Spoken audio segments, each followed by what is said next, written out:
Okay, good evening, everyone. I'm Daniel Benjamin. I'm the president of the Academy, and I'm delighted to welcome you to tonight's Mary Ellen von der Heyden reading entitled What Cassandra, Daughter of Potter, Not Priam, Said.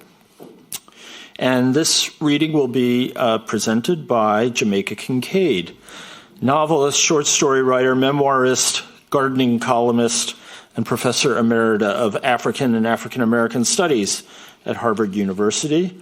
And it will be moderated by Charmaine Lovegrove.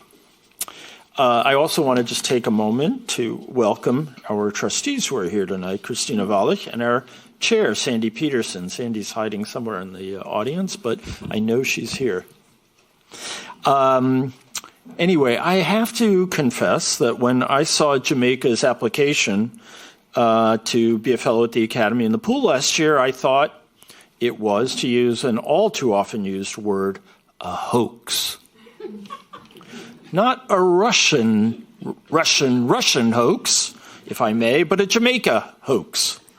But it was not a hoax.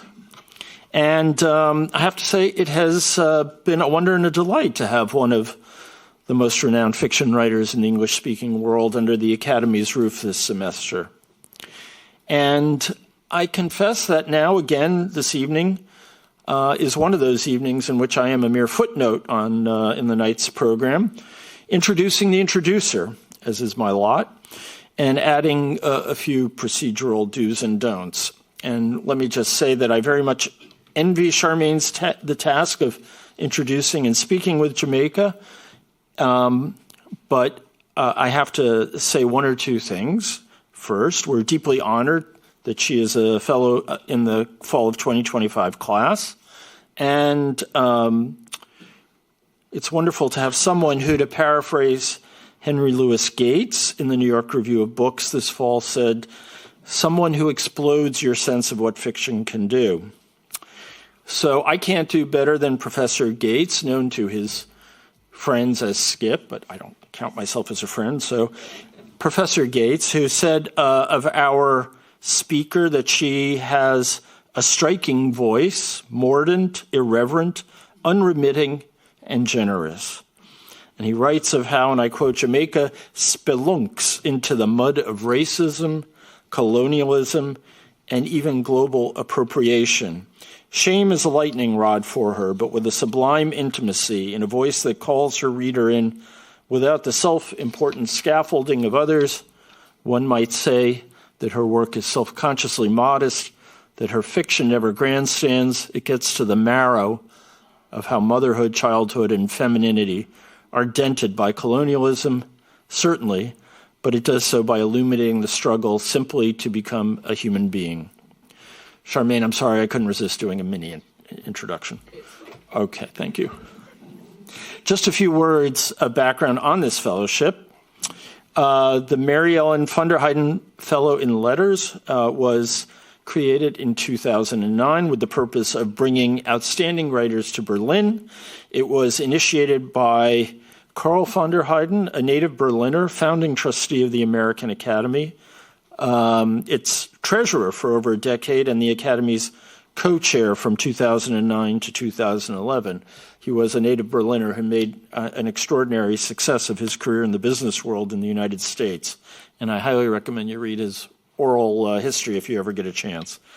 Carl and his wife, Mary Ellen, after whom the fellowship is named, are truly extraordinary philanthropists. At their alma mater, Duke University, they funded, among other things, a pavilion, an arts center, and a raft of fellowships. They have also made other significant endowments, including at the New York Public Library's Cullman Center for Scholars and Writers. We feel enormously fortunate to have them as part of the Academy family. The Mary Ellen von der Heyden Fellowship is becoming, I'm proud to say, a who's who of great American writing, and has made possible the residencies of writers such as Laurie Moore, Jonathan Lethem, Samantha Chang, and Alexandra Clayman, who will be this semester's other von der Heyden fellow. So to introduce the true introducer, Charmaine Lovegrove, many of you surely know, is a partner and literary agent at the International Creative Agency and the founder of Chapters, a bookshop and cultural hub here in Berlin. She was formerly publisher and managing director of Dialogue Books at Hachette UK, where she published over 45 titles across fiction, nonfiction, commercial, and literary genres. Notable books included The Vanishing Half by Britt Bennett, which was shortlisted for the Women's Prize. She is the founding publisher of the Caribbean literary journal Priam. Am I pronouncing that correctly? Okay. Charmaine studied at the University College London, and she came to Berlin, she just told me, because she wanted to be in a place where she could sell books and people bought books and loved books. She made the right choice. We're grateful that Charmaine found the time for the Academy this evening because she is pretty busy. In about a month, she is opening up her new English language bookshop and cultural space in Moabit called Chapters, and I am guessing you have plenty to do. So mark your calendars. It's not officially an Academy event, but November 29th at Wilsnacher Strasse will be the grand opening of Chapters. And Charmaine, we look forward to hearing more about the program there and the gatherings that you plan for your new bookshop, and we wish you very much success.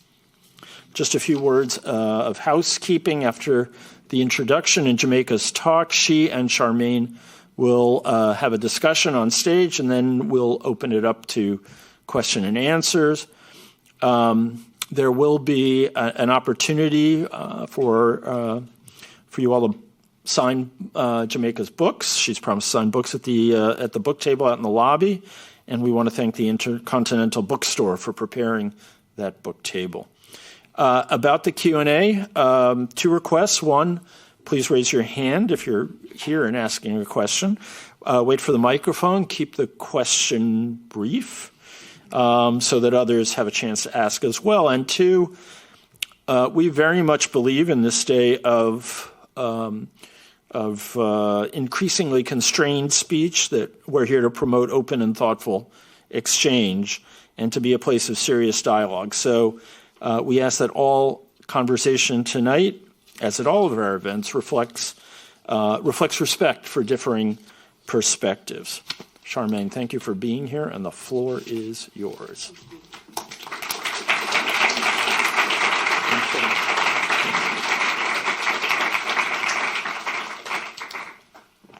Good evening.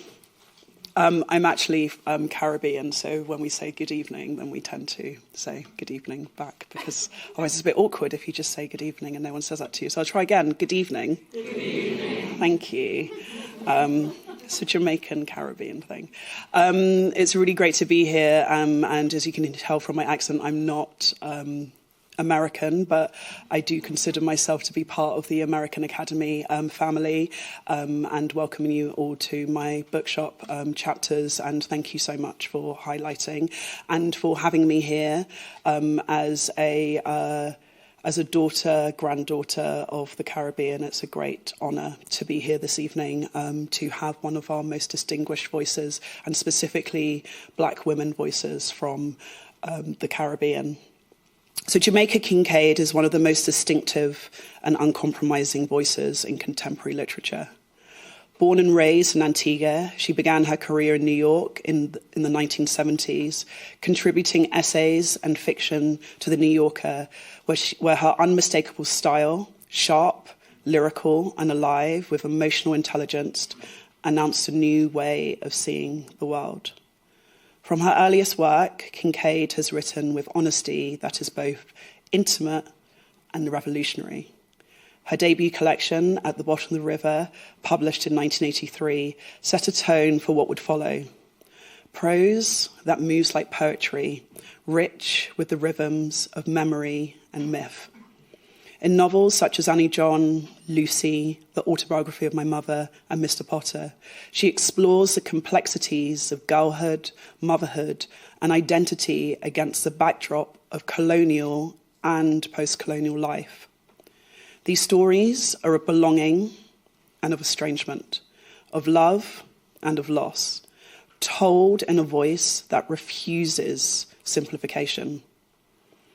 For me, as a young girl in London, of Jamaican grandparentage from the Windrush generation, discovering Jamaica Kincaid was a moment of deep recognition.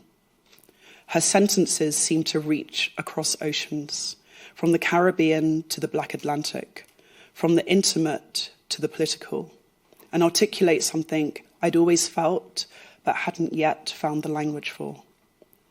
She writes of mothers and daughters, of power and silence, with such precision that it feels that she's naming the emotional architecture of our lives. Her work has showed me throughout my life, as it's shown so many of us, that to write truthfully about where we come from in all its beauty and its damage is an act of courage. Kincaid's work continually asks how power operates in families, in nations, and within the self. Her non-fiction, particularly A Small Place, is one of the great works of moral clarity of the 20th century, a piercing meditation on tourism, privilege, and the enduring legacies of empire. In My Brother, where she writes about illness and grief with unflinching tenderness. In Among Flowers, she turns to the natural world, revealing a deep, almost spiritual attention to plants, ecology, and the interconnectedness of life. Her language, spare yet musical, fierce yet compassionate, embodies what great literature can do. It reveals the truth of human experience in all of its contradictions.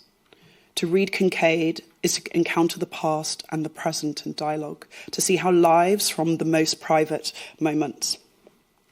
Over the course of her remarkable career, she's received the Anisfield Wolf Book Award, the Lannan Literary Award, and the Clinton Federman Medal, among many other honours. She is a member of the American Academy of Arts and Letters and the Professor of African and African American Studies in residence at Harvard University.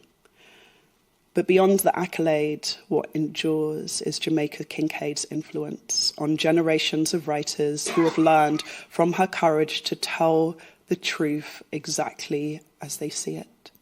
Jamaica Kincaid reminds us that literature can both be an act of resistance and an act of love.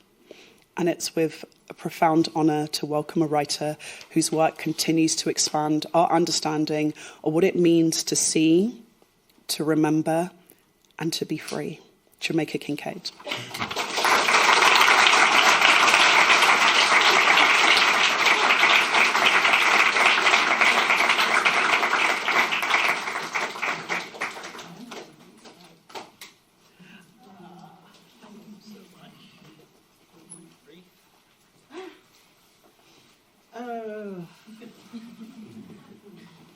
I was wondering if I could go home now, just upstairs, because I don't know that I can fulfill such words. Before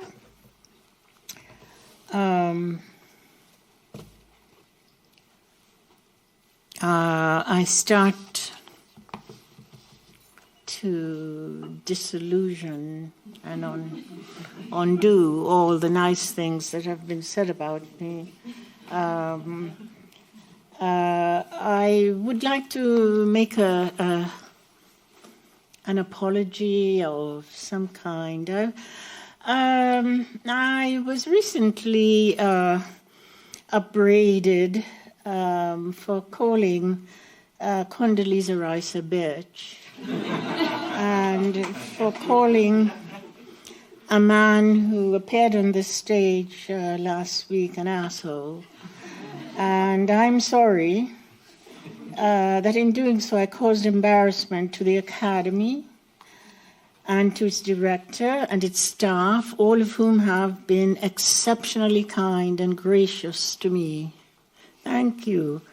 I have never appeared at I've never been in a situation like this, in a fellowship. I didn't know that it was such an honor because I stay away from things that say it's an honor simply because an honor you have to honor it, and it will circumscribe what you might say. So I've never been attached to honors, and I didn't know that this was an honor that many people desire. I just thought I would apply for this at the advice to be a member here, a resident here, as a sort of hospital where I could, and I've asked for asylum many times, and when I do, the director looks at me as if I haven't spoken at all. I did say perhaps my asylum would be of a lunatic kind, a lunatic asylum. I want to say that I do not regret calling Condoleezza Rice a bitch, or the other man who was here last week an asshole, because they are. But I shouldn't have said it.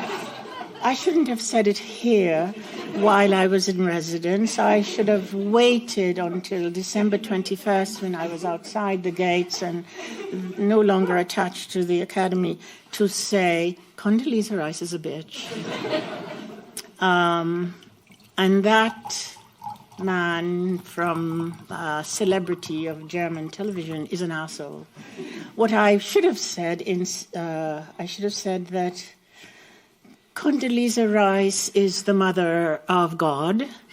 Then no one would have objected. Who objects to the mother of God? And she is the carer and protector of children all over the world, and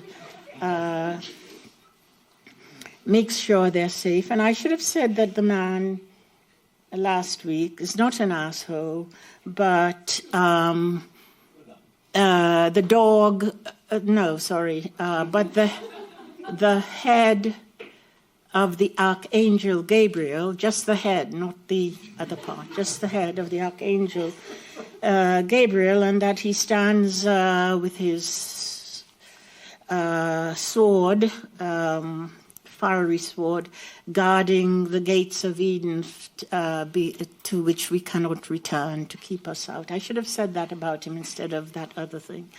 I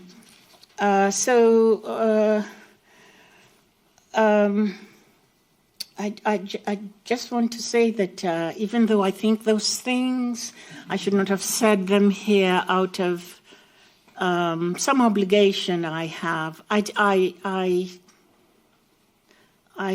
think that as a writer, I avoid honor or things said to be honorable because I notice that they tend to interfere with what you really think.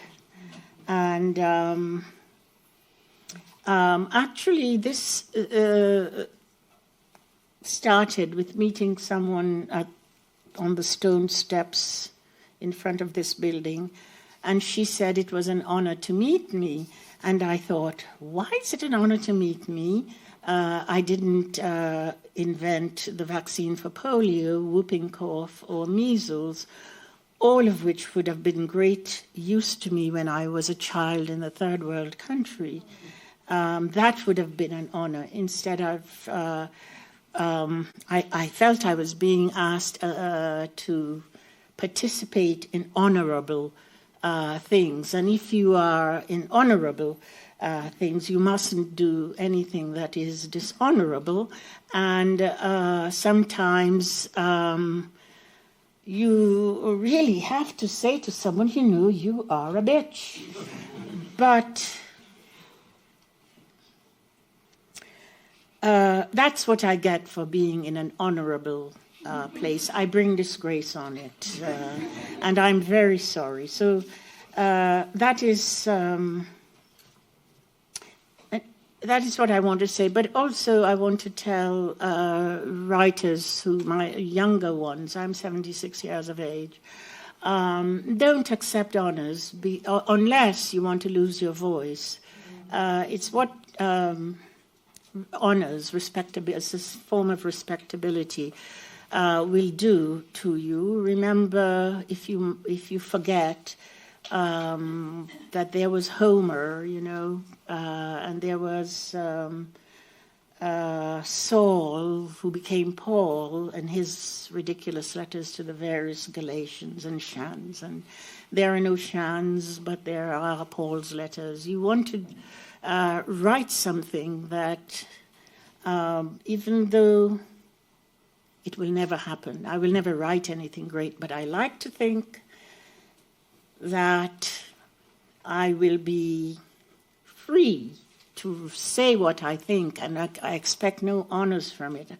I expect that from this moment on, the Academy will have people we regret asking, and my name will head the list. Right. So now I want to explain to you my writing. I told someone this today. When I was young, I used to walk around with a white handkerchief from Brooks Brothers, very freshly pressed, and I would just have it. And once I heard Camille Paglia give a lecture, and it went on, and I had my white handkerchief with me. So I just pulled it out of my bag and waved it. And she stopped. Perhaps someone has a white handkerchief. I won't be offended if you wave it. But I wanted to say something about the forms of writing that have been presented to someone who looks like me. And the particular example I will use is, the novel, a particular novel. I'll take, say, Jane Austen, and there's always a Jane Austen society of young women of a certain complexion, and they never seem to discuss that perhaps the mothers in these books are really pimping their daughters, and there's the idea that it's romantic. But for those of us who come from a certain situation, we are appalled and can't see the romance in it, just can only see something horrible going on. And I'd like to, just before I plunge into the way I have conceived of writing, that is not a novel. I do not write a novel. I do not write an essay. I definitely don't write poetry, but that's a completely separate issue. Poetry is kind of sacred, so I don't touch it. I don't write an essay. I don't write nonfiction. I don't know what I write. I write. One person did say something about a book I wrote, A Small Place, and he said it was a Jeremiad. And I was so delighted to be, that something I wrote reminded him of the prophet Jeremiah. I happen to love that chapter in the Bible. So when I see a novel or something called a novel written with a plot, I don't understand a plot. Whose life is a plot? Well, mine certainly isn't. Mine is a series of accidents and luck, sometimes bad. For instance, 1492 was very bad luck for someone like me. But if you start with a plot, then you have to do all these really silly inventions. I love George Eliot. And I love the Brontes, especially the Charlotte. But they're doing something that no English language novelist does until perhaps you get to Dickens, and only the last two books, Dombey and Son and Our Mutual Friend, where they're splendid. They're 800 pages, by the way. And I think they were written so long because he had a lot of household problems. One thing you learn if you are reading these books of how empire gets made is how much the home, domestic life, is concentrated and realized through the power of the empire. So, for instance, when I'm reading something about the drawing room in Pemberley or some silly place like that, the big English house, I immediately think of the decline of the mahogany tree. The people discovering mahogany, if you read Balzac or any of those people, and you go into a drawing room and the furniture, and it's just the dead mahogany tree. And the interesting thing about the mahogany tree is it doesn't do what trees do. It doesn't form rings. It just tightens itself, and it grows and it grows. And so the first mahogany trees Europeans encountered were very large and then very expensive. And then eventually they sent the mahogany tree to grow in the East, whatever that is, the East.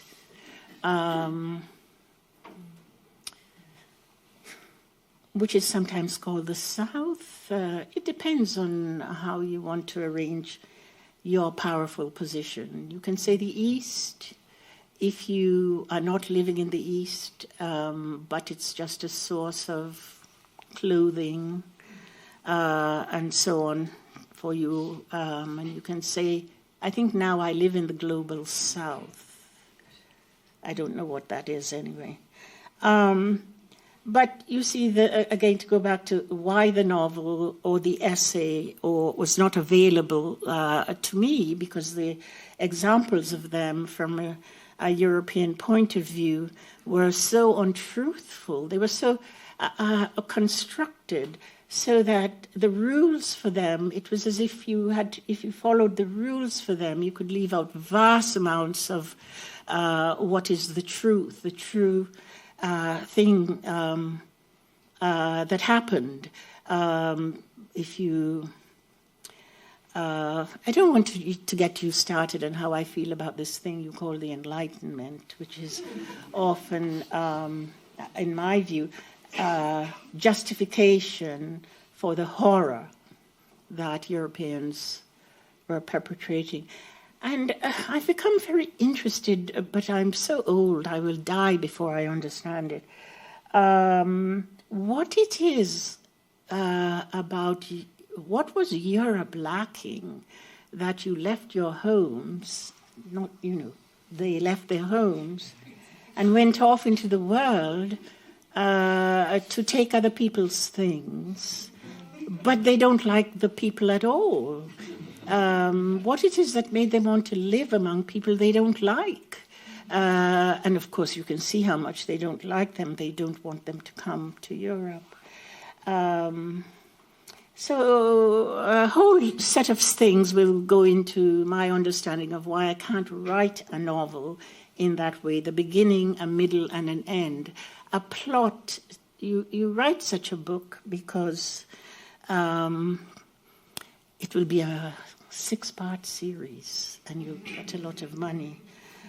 I'll give you an example of the things that go into when I'm writing a novel.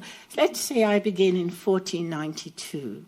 In 1492, Columbus in August left Spain, I think in that same year, if not the same day, the expulsion of Jews and, of course, Muslims from Spain began. But the real catastrophe was for Jews. And for me, 1492 begins a series of human suffering and degradation that ends in this country in the mid-1930s. I can draw a line through it, but I won't do it now. I won't punish you with it now. So if I start with 1492,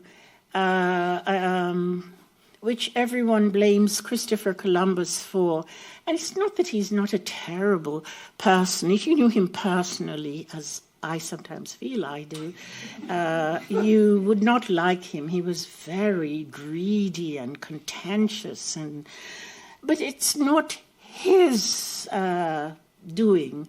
The villains in the 1492 story are named Isabella and Ferdinand. But if you stop there just for a moment and you look at, I recommend you reading the Christopher Columbus's journal of the first voyage. The other voyages, the second one is kind of interesting, but the others are not so interesting because it's just the same thing. He walks around, he sees these things that he's never seen before, and he gives them names. Adam-like. He's very, Adam-like. Come name these things. And he's unprepared for the landscape he sees. He was going to China. I often wonder if he was going to China, why he had beads. Surely he knew the Chinese were not interested, or the Japanese. He was going east. Why he had beads. And then I recently figured out that, no, they were really knew of a certain kind of people because the Portuguese had already established plantation slavery along the coast of Africa. The Portuguese were the richest people in Europe in the 15th century. It's kind of fun to watch. I mean, not fun, but it's sort of amusing to watch them gallop around the world. And they're very cruel, but people got more cruel. Actually, this is an interesting thing. The more Europeans met other people, the more cruel they got. So to go back to the 1492, there is Christopher Columbus going to the West Indies. Of course, you know the reason he's going that way is because Islam has made it impossible for them to go the route they used to go to China. So he's trying to find a new way. But if you pause there for a minute, what happens? Here's something else that happens. Catherine and Isabella and her husband, Ferdinand, send their daughter off to marry into the Tudor family. No one connects those two things. I shouldn't say no one. Most people don't connect these two things.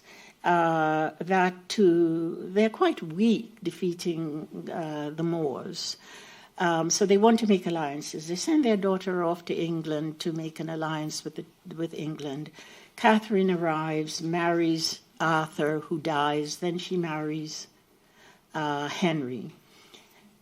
She can't bear boy children, so he divorces her. They have a daughter named Mary. She eventually becomes Bloody Mary. He also wants to divorce her, but the Catholic Church doesn't allow that.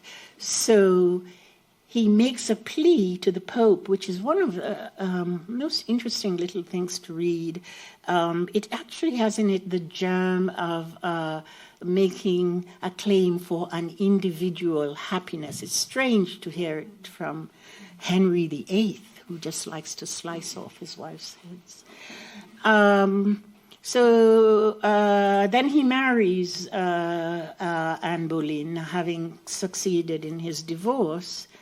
And so what should I do when I come on that? Write a book called The Boleyn Sisters? No, I couldn't do that because Elizabeth, when she eventually, after many events, when she becomes queen, she knights the person who introduces slavery as a new form of commerce to England. I think it's Hawkins. So you see, when I start out in 1492 and to look at something to write about, there's simply no way I can write the Boleyn sisters or Henry and his 8 wives or 6 wives or no wives, or because that particular moment, 1492, has in it an explosion of things, including the splitting of Christianity into Protestant and Catholicism. So someone like me, the events in those times, those particular time is a very important interest of mine. So I have to take that in when I start to write. Well, where do I come from? I don't know anything really about my African ancestors. I know of my beginning in 1492. I start to write about it, or I start to think about it, and I have to go through all of this. I do have to take in the fact that Elizabeth I knighted someone, I think it is Hawkins, for introducing slavery, the profits of slavery. He robbed a Spanish ship that had a cargo of slaves. He sold the slaves, brought the money back to England, and she was so delighted she knighted him and gave him a coat of arms which features an African man in chains. That was his coat of arms. It's astonishing to me the way Europeans do not acknowledge the history of their actions in the world. And that, for instance, I can see the invention of things like the novel and all these distractions. They're sort of like television now to me. Wonderful as they are as literature, and I know there'll be people who will, oh, Harold Bloom is dead, but who will tell me how great this is and how great the other thing is, and they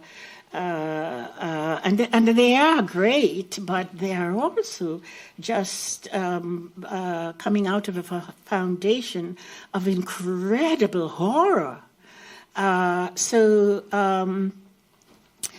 But I love reading, and I'd always imagined writing, though nothing of my own. I imagined, for instance, I used to read Jane Eyre over and over, and I would imagine I wrote it.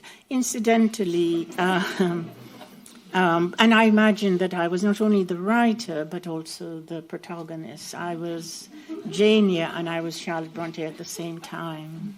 That's why I need the asylum.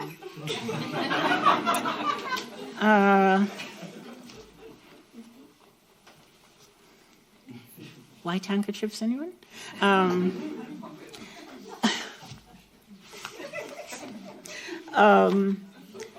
Yes, so let me just quickly... so I've told you why I can't write a novel, and why people will say that some of my novels are not realized because they have no plot. Life has no plot. You move along. And plots are wonderful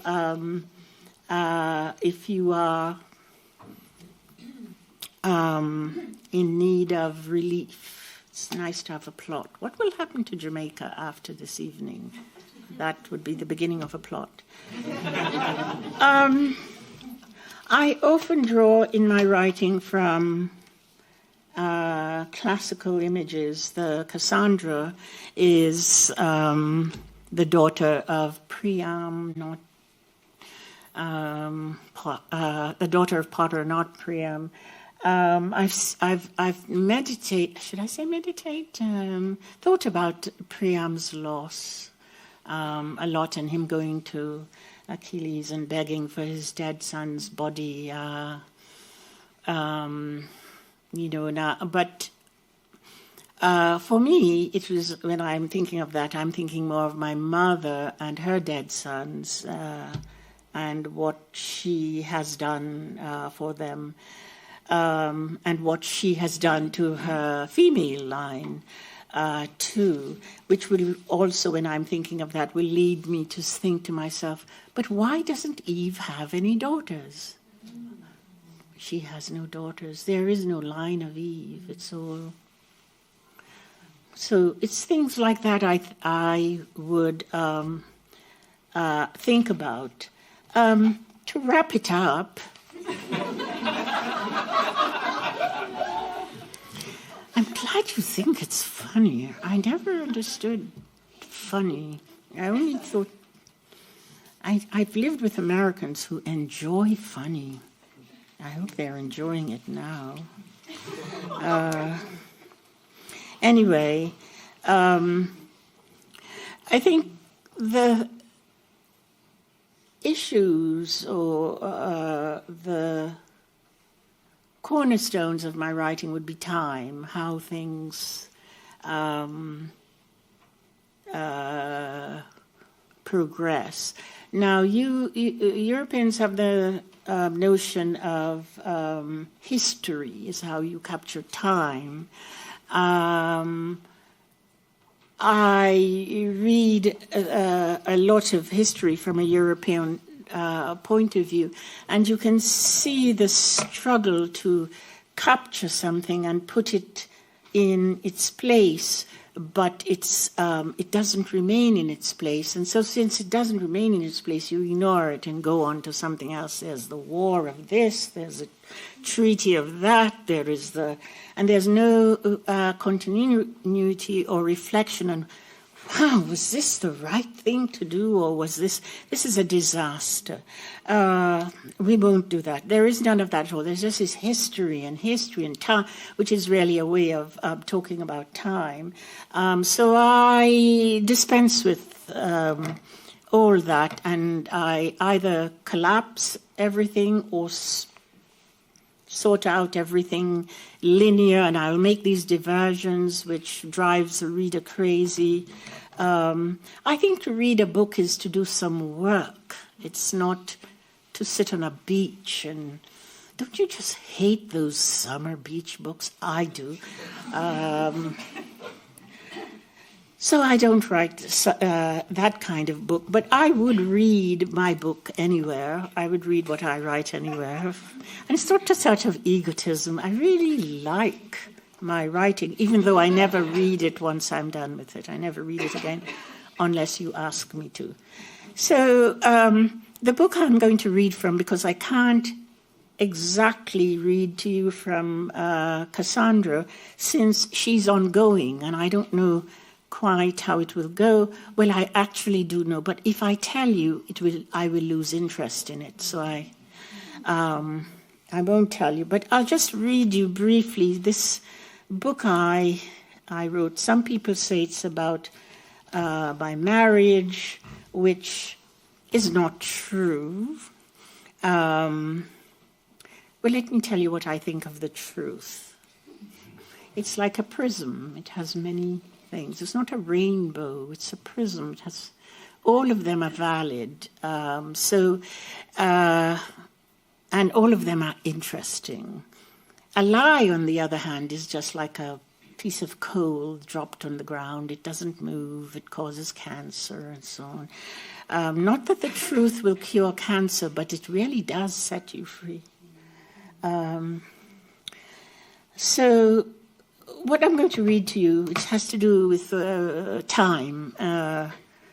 It's called See Now then. If you really think of the words, to see now, but now is always changing. What was now becomes then in the past, and it becomes then in the future also. So I wanted to understand some things, and I use some of my incidents in my own life, but I also put them in not only historical but geological time. It's in this book that I became really conscious of the difference between the Earth, which is a planet, and the world, which is constructed by human beings. The world is a human construction. The Earth is a planet. But you don't want to hear my lecture on that. This is about supposedly a family who lives in a village in Vermont, or New England, really.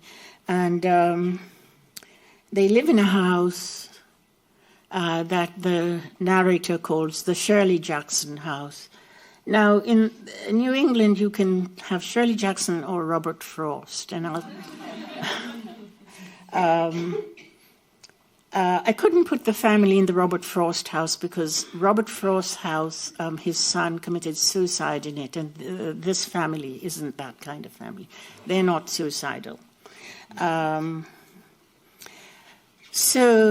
also the words Robert Frost never made sense in all the words in the book. So in any sentence I would write and put Robert Frost in it, the sentence would just fall apart. But if I put Shirley Jackson, the sentence would light up, and I would get such joy out of figuring it out. It's a family of four. The father decides to fall in love with a younger woman and berates his long-suffering life. She attaches her existence to all sorts of things in time of the earth, at the same time of the present. So it's see, now, then. It begins.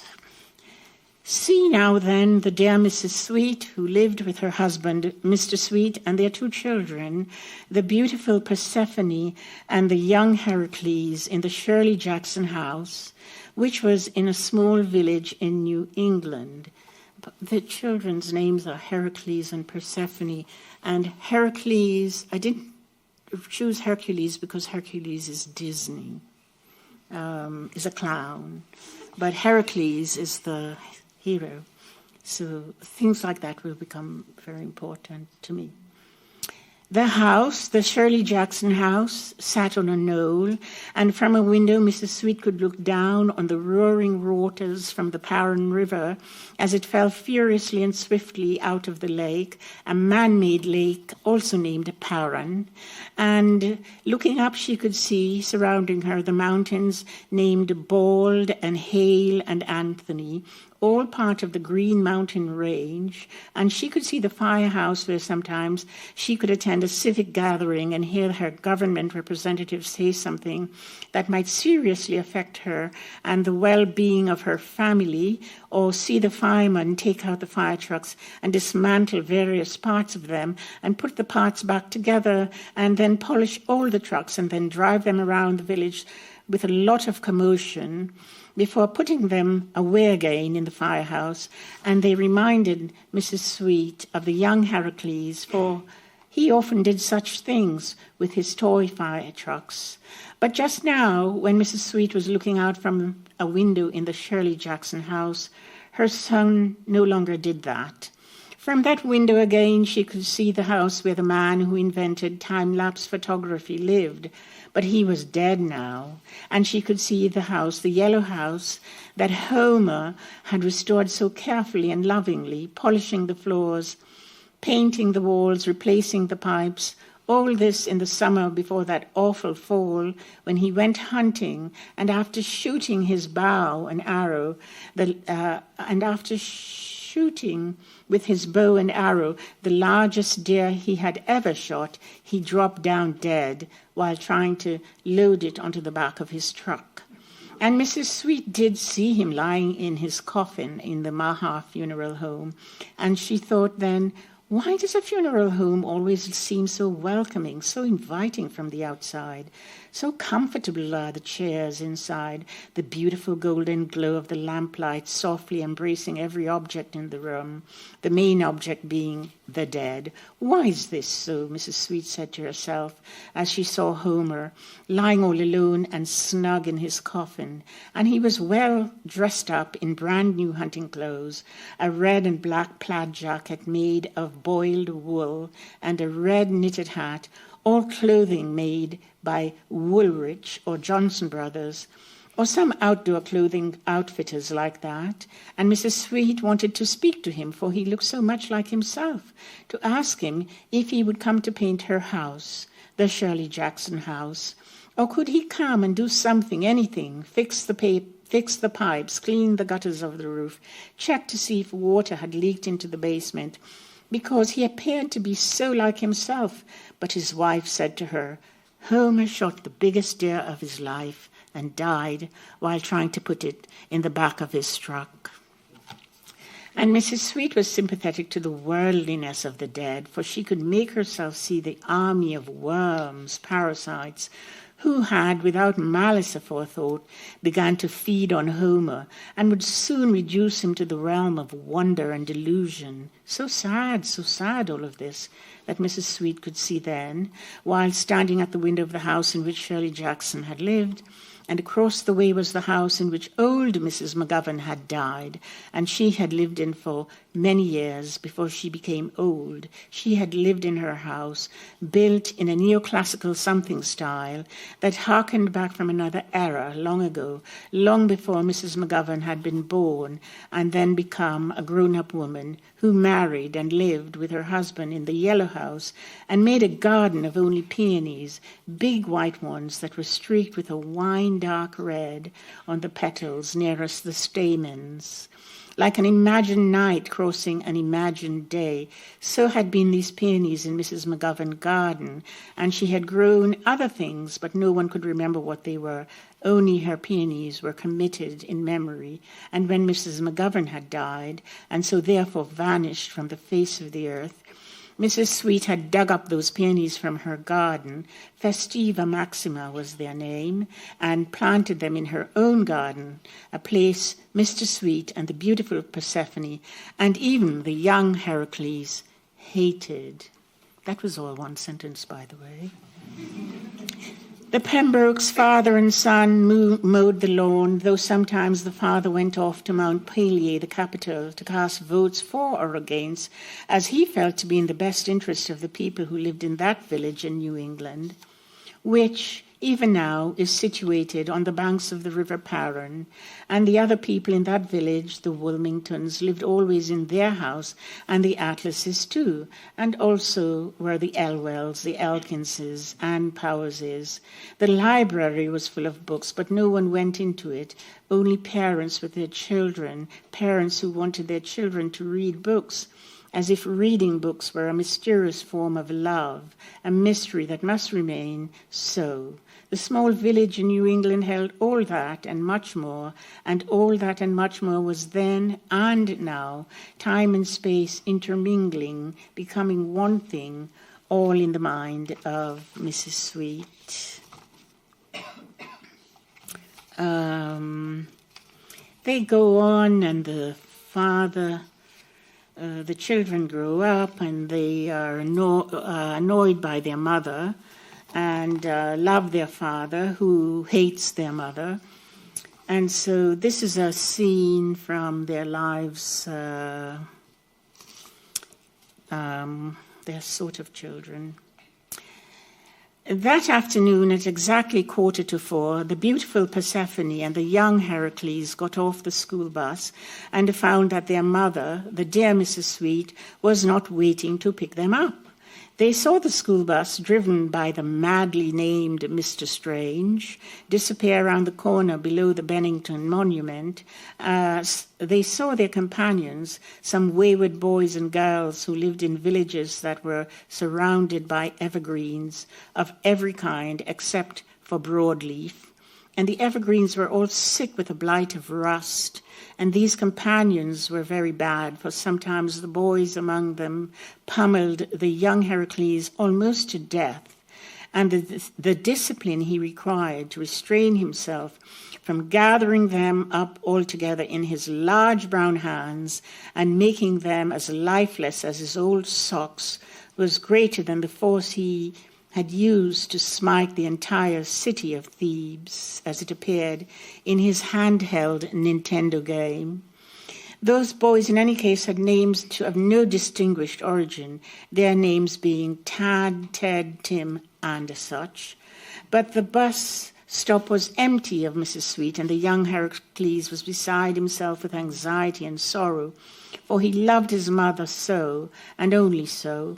And a dark cloud full of a toxic fire emerged from his forehead, and he directed it toward the top of the Bennington Monument, a structure that was dedicated to a battle that led to a defeat and a triumph, and the defeated and the triumphant were now settled into the normal disfigurement of everyday living, and he caused it to fall to the ground, just missing a bus full of citizens from Germany who were taking a tour of New England just then. So beside himself was the young Heracles with anger and grief over Mrs. Sweet not being there to greet him when the school bus arrived at the bus stop, that he sank to the ground, drew his feet up into his chest, his chin resting on his knees, so that he looked like an illustration of a fully developed child intact in his mother's womb, an illustration commonly found on the walls of a doctor's office. "Oh, come on!" And that was the voice of the beautiful Persephone, his sister, and that is as it should be, for it was spring, and she was released from living in the depths of the pocket of Mr. Sweet's old Brooks Brothers street jacket, and the lining of that pocket was made of silk purchased in Hong Kong. Not knowing what else to do, she lifted him up with much ease, as if he were some just harvested asparagus, or a pint of strawberries, or a plate of peas, or as if she were removing the hamster that had died overnight in its cage, and she placed him in the right hand pocket of her own jacket, which was made from polyethylene terephthalate, and the pocket itself was lined with rayon. Now, she said, as she stroked the curve of his back with her thumb, her 4 fingers shielding his head, which rested against his knees. "It is very bad that she's not here to meet us once again when we get off the bus from school. Where the hell could she be? What the hell could she be doing? Oh, she just sits in that room writing about her goddamn mother, as if people had never had a mother who wanted to kill them before they were born in the history of the world, and the stupid father named Mr. Potter, who couldn't even read, and the fucking stupid little island in which she was born, full of stupid people whom history would be happy to forget, but she has to keep reminding everybody about that place and those people, and no one cares, and she can't stand it. And where is she? She's in that little room off the kitchen, and from that room she can see the kitchen, and she's making us whatever we all want to eat, and none of us want the same thing. And how she manages to keep writing that shit. Make her stop before I kill her." And it was so much better when she would only knit us stockings that were too big before they were washed, and then were too small after they were washed. And they just gathered dust in the wash basket because she couldn't bear to throw them out. After all the time she'd spent knitting them, and the hats never kept us warm. They fell into our eyes when we were skiing, and I almost killed myself coming down that Black Diamond, wearing the stupid hat she had stayed up making for me as a present. And it is the stupid writing, it is the stupid writing, it is the stupid writing that keeps her from being on time to meet the school bus that was driven by Mr. Strange. Ralph is his name, too, and that is not a name with a distinguished lineage. And a man, you know, who should be locked up in a jail, in a cell that is buried underground, could come and pick us up and take us to his house and murder us or violate us sexually, and we would never be seen again or heard of again, not even to be mentioned on the nightly news, vanished from the face of the earth like a species from a geological era that isn't even yet detected. What is she doing? What is she doing? What the hell is she doing? She's sitting there in that room at the big desk that Donald made for her, and she's thinking of a sentence and the way to end it. My mother would kill me if she got the chance. I would kill my mother if I had the courage, and as if such a thing were possible. She lives in the world of the room with the desk and the kitchen just beyond, and she leaves us here all alone for a man to murder us, for tourists from Germany to stare at us, for all the other children and their mothers to see that she doesn't love us. She only loves the world that she carries around in her head, a torrent of lies, all in her head. We are nothing to her, nothing, only those words in her head. And now look, the night is coming. The ink-black night is going to swallow us up, and we will never be found, for we will be lost in the night itself, as if it were the ink-black sea. Any handkerchiefs? No? Okay.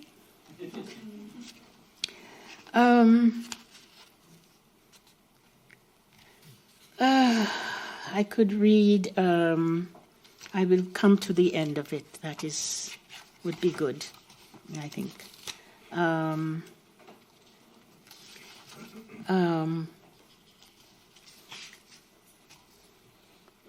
So inevitable are the series of events seen over your shoulder as you glance back from the series of events that stand before you.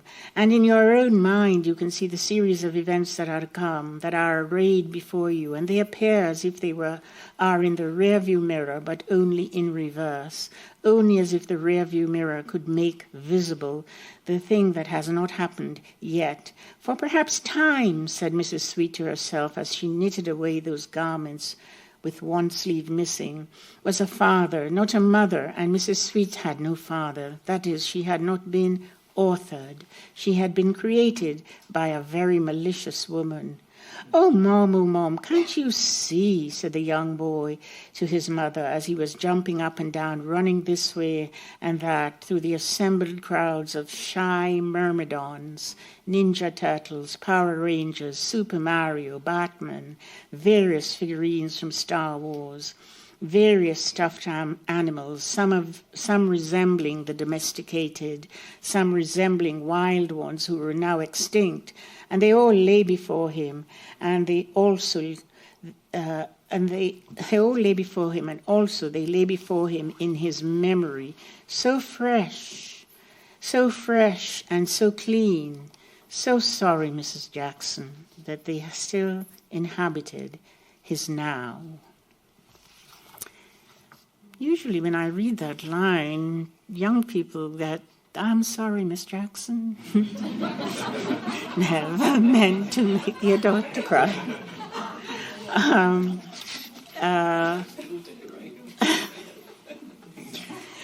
I did not plan that. That is as I was writing it. It just came and I laughed myself silly. And this is the end. All that is to come will change the way right now is seen. Right now is so certain. Right now is forever. What is to come will make, distort, and even erase right now. Right now will be replaced by another right now.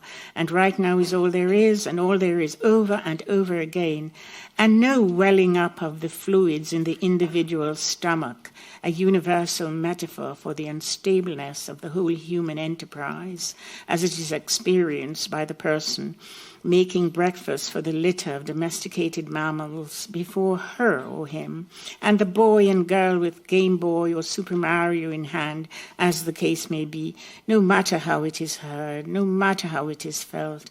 And it is such a disappointment right now, for right now is always so incomplete, or so we feel, and that is a blessing, for it transforms then into what will come, all that will come, even though all that will come must contain right now and the unfathomable longing for the then, that time to come after the earth was Precambrian, Hadean, Taurozoic, Paleozoic, Cambrian, or Ordovician,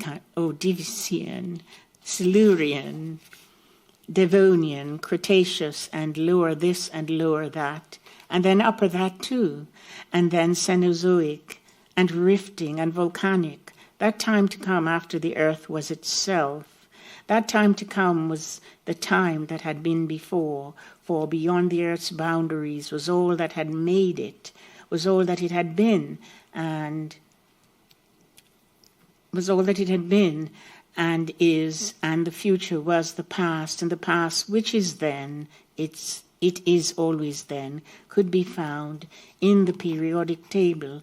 And Mrs. Sweet looked up and saw that pinned to the doors of the pantry was a map illustrating the principles of that thing itself, the periodic table.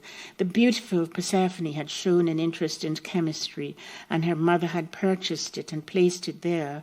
And then Mrs. Sweet looked out the window, through the panes of glass that separated and shielded her from all that lay outside the Shirley Jackson house, the house in which she had lived with her children and her husband, and she could see a landscape so different from the one in which she was formed, that paradise of persistent sunshine and pleasant weather, a paradise so complete it immediately rendered itself as hell. Outside now there was spring, and in it, on the banks of the River Paran, and stretching out onto the flanks of the Taconic and the green mountain ranges, were large trees, some of them evergreen, some of them deciduous, and right then in bud. Thank you.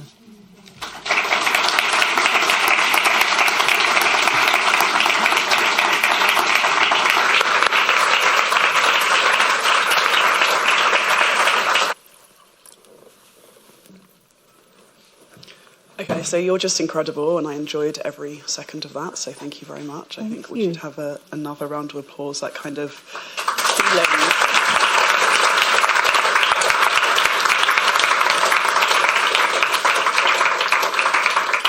That what comes from the self and is true is a gift to us, and I think we should be grateful for your truth and for your freedom to write. So I just asked my friends, as we have not so much time before I open up to the audience, but whether or not I should ask my question on freedom or chaos, and they chose chaos. So much of your writing, from Among Flowers to what I heard you describe from the reimagining of Cassandra, explores how we shape meaning from chaos. Do you think, Jamaica, writing, like gardening, is an act of creating order from the uncontrollable, or is it something wilder, a surrender that insists on growing? Now you have to answer my questions.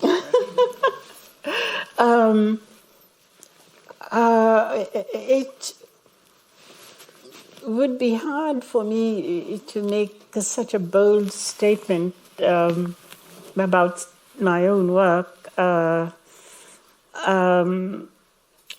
The process of writing or thinking is, it is sorting out a lot of things that are chaotic and how to make them. Like, for instance, how to make a focal point of 1492 and then stripping it until actually, if you really think about it, Catherine of Aragon and the expelling of the Jews and then the slave trade and so on. In some way they meet in your country in the middle of the 20th century, because you didn't get, Germany didn't get as much of us, as they wanted. As they would have liked, yes, as they would have liked. They didn't get so much of the cotton, but they did invent the dyes for the cotton. The history of chemicals in this country, it comes again from the slave trade, because dyes used to be plant-based, but it takes so long for a plant to grow and then process that chemical dyes were, and that's your industrial revolution. That's how these things are tied. I mean, Germany had colonies, but you didn't know how to really keep them. I'm trying to understand why you didn't know how to do it. The British exploited the vegetable kingdom. The Spaniards exploited the mineral kingdom. They were always looking for minerals. And I attribute that, and any historian here can tell me how wrong I am, to the fact that the Romans mined their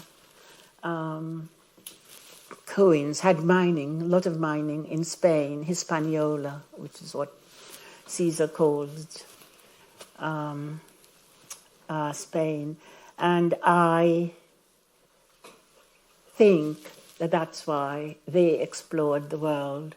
They're in that way. There are all these stories of Spaniards. Oh, the famous one is, I can't remember which warlord it was, who was told that there's a sea of diamonds, and he climbs up in Peru to a certain height where he would be able to see the Sea of Diamonds. It turns out to be the Pacific Ocean. Yes, I try to make, I know all of this, and I try to make it into some logical, how does it work? What made that happen? What made this? It recurs. The Roman Empire, we were talking about this earlier, right? We were talking about how this kind of sense of order that is in literature, and sort of the idea that a novel can only be a novel if it's within the confines of a European 17th century, 18th century novel, and how, like in my work, then I've often railed against that, and especially stories that come from people that have been, who are ancestors were enslaved for 450 years, colonized for 250 years, and then part of the Windrush generation, or part of a generation who have been told that they shouldn't have a voice. And so then when they write, as you do, then the freedom, so now I've come on to the question of freedom. Yes. The freedom to be able to write, and what that means is something quite different when you come from subjugation and clarity of that subjugation. People forget that, for instance, Africans were all over in the New World, were forbidden reading, and it was quite heavily enforced in the Americans. They were, whereas in the West Indies, because there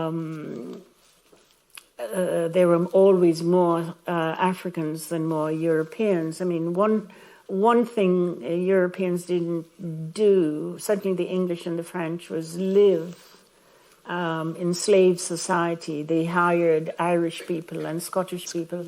And if you listen to English West Indian speech, you will see it has a lot of Irish and Scottish influence. That's because the white people they knew were from there. And it was also indentured slaves as well, the Irish as well. They were yes. And it was considered. Here is Jane Austen. It was considered bad to live among slaves, and it's where the idea of a Creole comes from. A white person who lived in slave society wasn't really white, they were Creole. That's the plot of Jane Eyre. The plot of Mansfield Park is the Bartrams own a slave plantation in Antigua, and actually Jane Austen's family father was a trustee of that estate, and the plantation that is in Mansfield Park, the sugar mill still exists. It's called the Nibbs Plantation. But yes, a funny thing about freedom, the ability to read, since the African culture was so suppressed, oral culture was considered not very good or not equal, but they were not allowed to read. And it's one of the things that Protestants who couldn't find enough converts in Europe did. They went out to the West Indies. The Moravians and the Methodists were chief among them. And you can still see in Antigua anyway a divide, a class divide.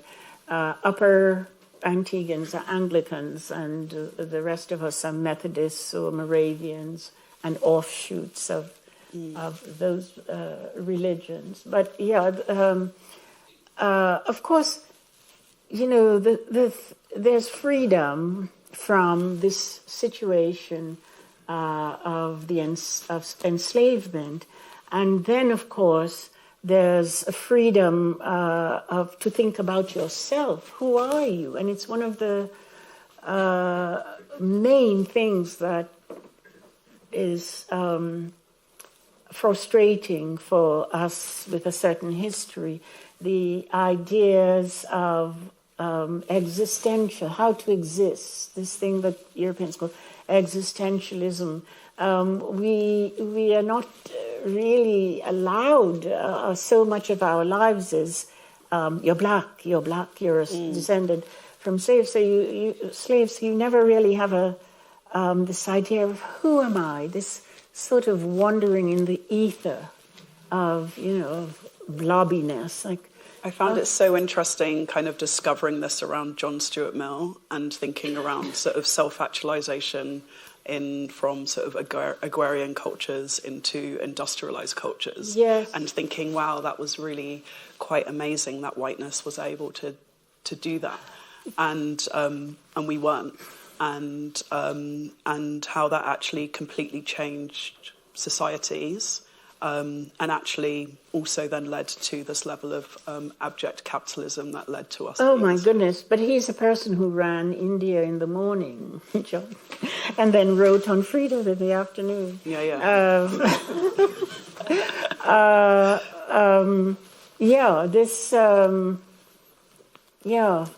I mean, I think it's Du Bois who talks about double consciousness, I fault him for not realizing that Europeans had it perhaps even more, were more afflicted with the double consciousness than... But yes, the notion of freedom, there's this wonderful moment in Douglas' enslaved narrative, where he's free and he's given a choice of names, what to call himself, and he chooses Frederick, because he's always been Frederick, and then he chooses Douglas. But this naming of himself is where he realizes his selfness, that he could claim, he felt really free.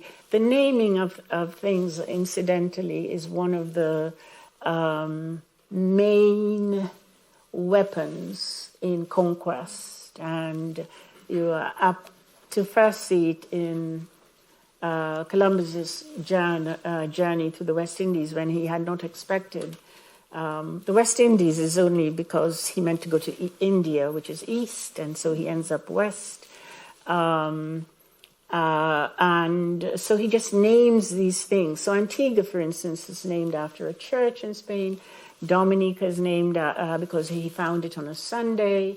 St. Kitts is named because for him in silhouette, it looked like St. Christopher, you know all that. But Jamaica was Jamaica as well. Yes, but that was an original. That's a corruption of the yes. The Haiti is also original native name, though Haiti is divided into Santo Domingo and Haiti. But he just claimed all these places by naming them.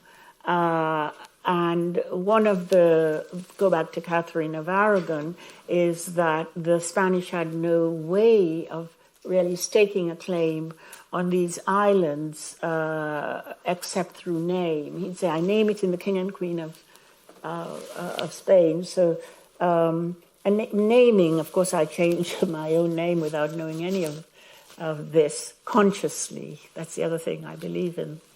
The thing you cannot see, but you really can. You just, that the naming of something is a way of claiming it. And then, of course, you have to have the ships and, Yeah, and the naming of the ships was and also the naming of the ships, yes. I'm going to open it up so that the audience can ask a couple of questions as well.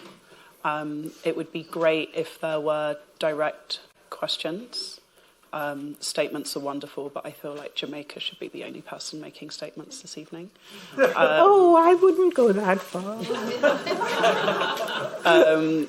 Where is the... So can I have a couple of hands up for questions?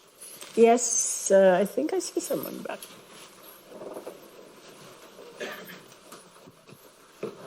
Hi, Jamaica. Thank you so much for that wonderful lecture. Oh, can you please stand? Yes. Hi. Good, so people can... Thank you so much for that wonderful lecture. I was particularly intrigued by the idea of honor and what you were talking about, how it's important to reject being honorable. So I'm wondering if you think there's creative merit in being dishonorable. Well,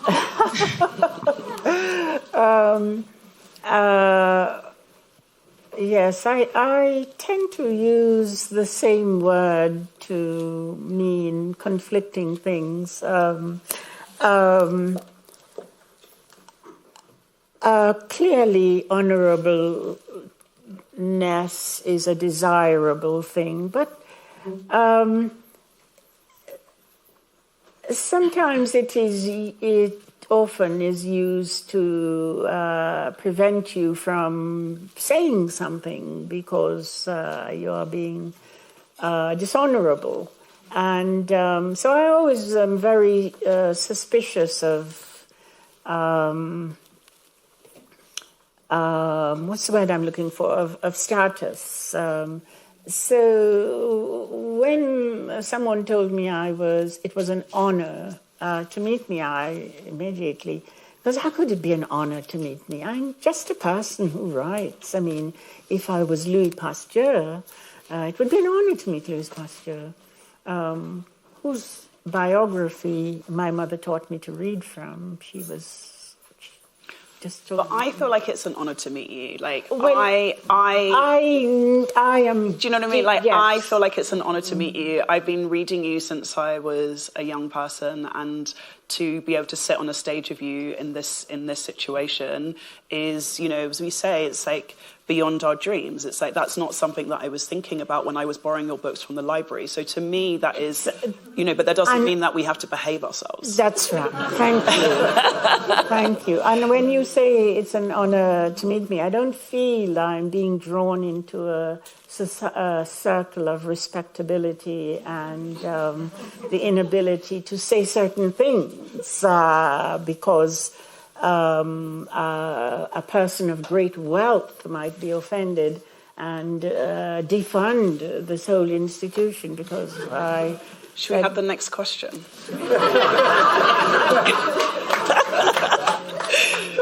That was the white handkerchief.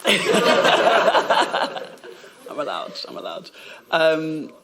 Someone must have a question. Yes. Oh, yes. Yeah. Sorry, I can't see that far. Me either. No.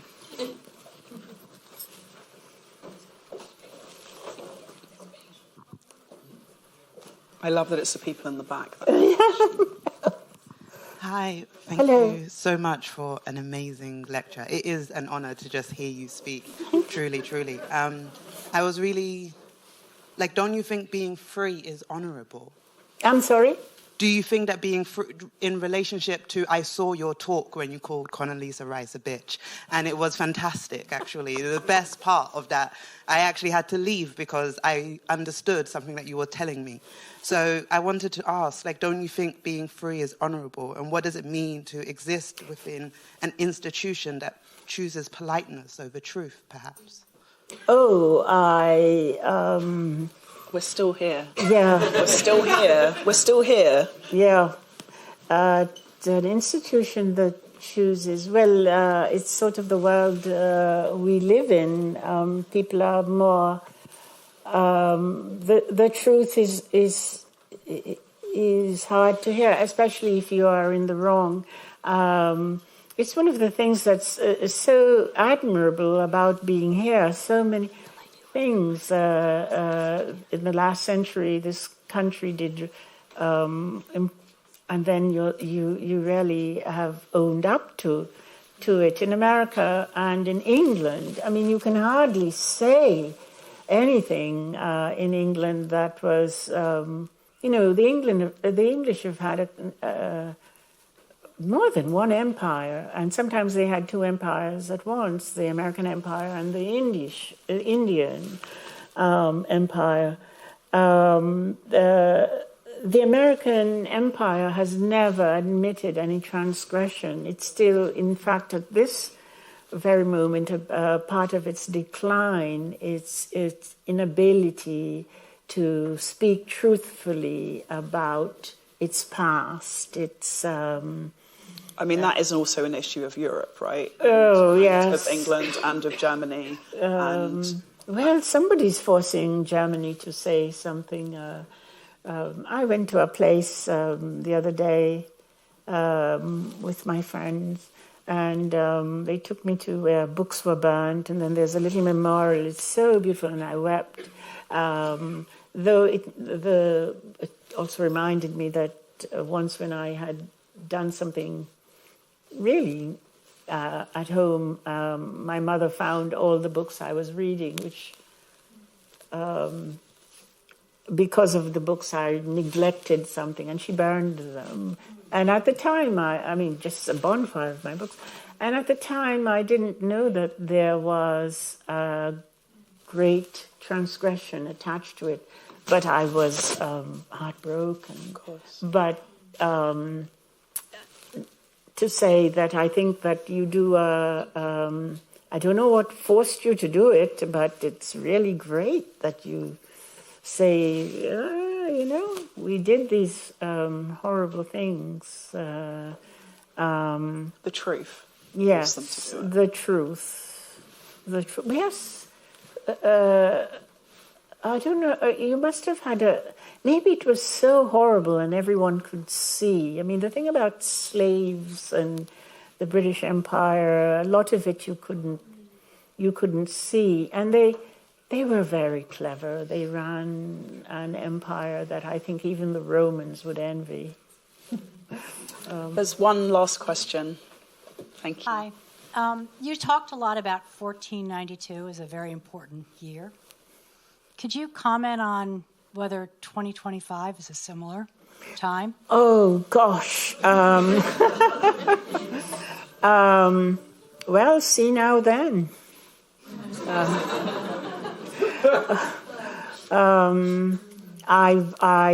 You will have to wait and see how does it look. I remember the year our family broke up. One of my teaching assistants took my son to see the Red Sox, his first baseball game, and he was very excited. He'd always wanted to go with his father, but his father didn't take him.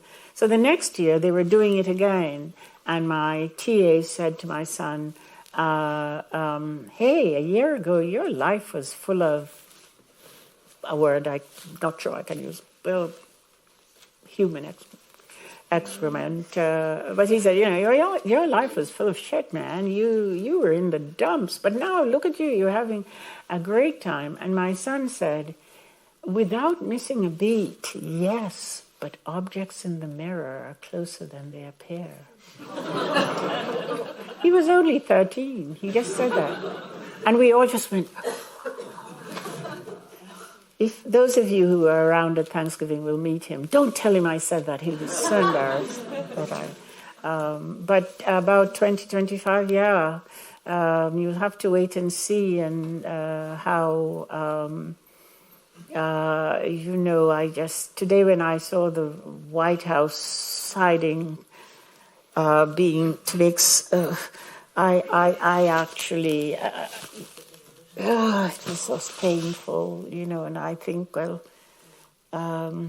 who will write this? Who will see this? And we Americans and perhaps learning from or getting our cues from African Americans who have lived with such horror and never ran away, never. Well, one of the things that's so amazing to see all these white people saying, the country is falling into fascism and it's our rights are being taken away, and I want to take them to a black neighborhood. Or, I think that was the point that you also made to me earlier, just as we finished, but that it's not just what's happening, it's who it's happening to. Yes. And that it's happening to so many white people is so shocking. Whereas for blackness, it's... For blackness, if you follow our history from this date of 1492, and if you actually go before that and you look at like the Benin Empire, and if you look at how African nations prospered, if you look at the Caribbean and actually what was there before Columbus, and you look at how we lived, and then you see how we live now comparative to what was going on in the rest of the world, then you'll understand more deeply why Americans are dancing and are with fans. Because this moment is a moment of reckoning for many different people, and it's painful to see it, but it's also something that's been going on consistently since 1492. Thank you so much, Jamaica. Thank you. Thank you, American Academy.